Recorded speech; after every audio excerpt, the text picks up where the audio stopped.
আসসালামু আলাইকুম রহমতুল্লাহ। প্রিয় দর্শক, সংসদের মধ্যে কি হচ্ছে?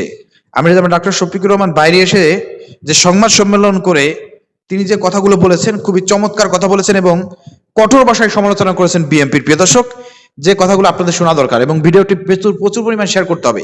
সংসদের মধ্যে বৈষম্য চলতেছে এবং সেখানে বিরোধী দলকে সুযোগ দেওয়া হচ্ছে না এবং বিরোধী দলের সমস্ত কথাকে উপেক্ষা করে দুই মানে থার্ড তাদের মেজরিটি রয়েছে, সবকিছু পাশ করা নিচ্ছে, যেমন খুশি তেমন ভাবে পাশ করে নিচ্ছে সবকিছুই তাদের।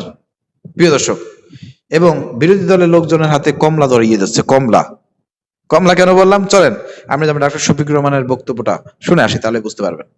আনা বিলেই আপনারাই আপনাদের আস্থা রক্ষা করতে পারলেন না, ওয়াদা রক্ষা করলেন না, আর আগামী দিনের আমাদেরকে আপনারা কমলা লেবু দেখাচ্ছেন। তারা আমাদেরকে সম্ভবত শিশু মনে করেন। একটা কমলা লেবু হাতে নিয়ে শিশুকে যদি এরকম নাড়ানো হয়, এটা প্লাস্টিকের না আসল কমলা লেবু বোঝার কোনো উপায় নাই।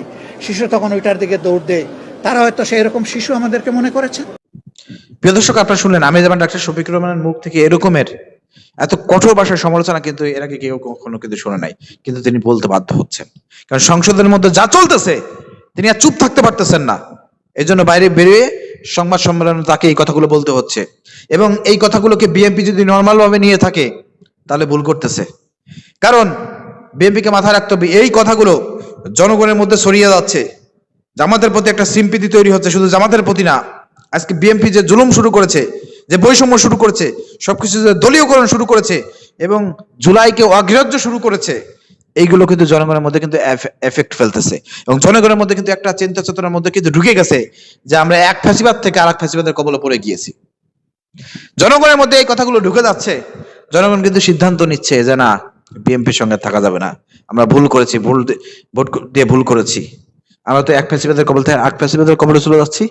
এই যে জনমত তৈরি হচ্ছে, এই জনমত ছোট ছোট এই জনমত, এই আস্তে আস্তে এই জনমত কিন্তু একসময় বিএনপি কে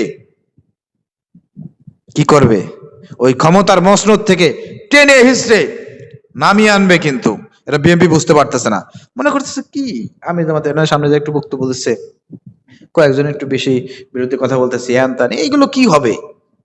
এইগুলোই আস্তে আস্তে আস্তে করে মানুষের মনের মধ্যে গেঁথে যাবে। আপনারা আস্তে আস্তে করে ফ্যাসিবাদ হবেন, একসময় আপনারা এত বড় ফ্যাসিবাদ হবেন, দেশের জনগণ আপনাদের বিপক্ষে দাঁড়িয়ে যাবে, আবার আর একটা 5 আগস্ট ঘটবে।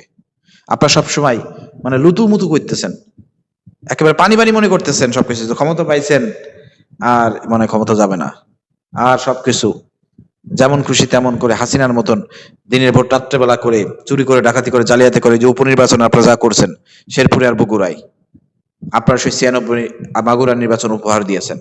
দেশবাসী আপনাদেরকে আবার লাল কার্ড দেখাবে ইনশাল্লাহ। আপনারা আওয়ামী লীগের মতন বেশি দিন লাস্টিং করতে পারবেন না, কারণ কারণ আওয়ামী লীগের মতন এত বুদ্ধি আপনাদের নাই, ঠিক আছে? কারণ এই জন্য বলবো, আপনারা যা করতেছেন সংসদের মধ্যে, যা মন চায় তাই করতেছেন, বিল পাশ করায় দিচ্ছেন, বিরোধী দলকে কোনো সুযোগ সুবিধা দিচ্ছে না। আমি যেমন ডক্টর শফিকুর রহমানকে আজকে বাইরে এসে এই ধরনের বক্তব্য দিতে হয়, আপনারা জামাতের এইসব বিরোধী দলীয় নেতাদের হাতে কমলা ধরিয়ে দেন। আর কি মনে করছেন যে এরা বোঝে না কিছু? হ্যাঁ, কমলা ধরিয়ে দেবেন আর এটা বোঝে না? জনগণ কিন্তু ঠিকই বুঝতেছে, জনগণ কিন্তু জামাতের আমিরের ভাষা কিন্তু বুঝতেছে, জনমত কিন্তু তৈরি হচ্ছে, আপনাদের বিপক্ষে দাঁড়িয়ে যাচ্ছে, আপনাদের বিপক্ষে দাঁড়িয়ে যাচ্ছে, আপনারা বুঝতেছেন না।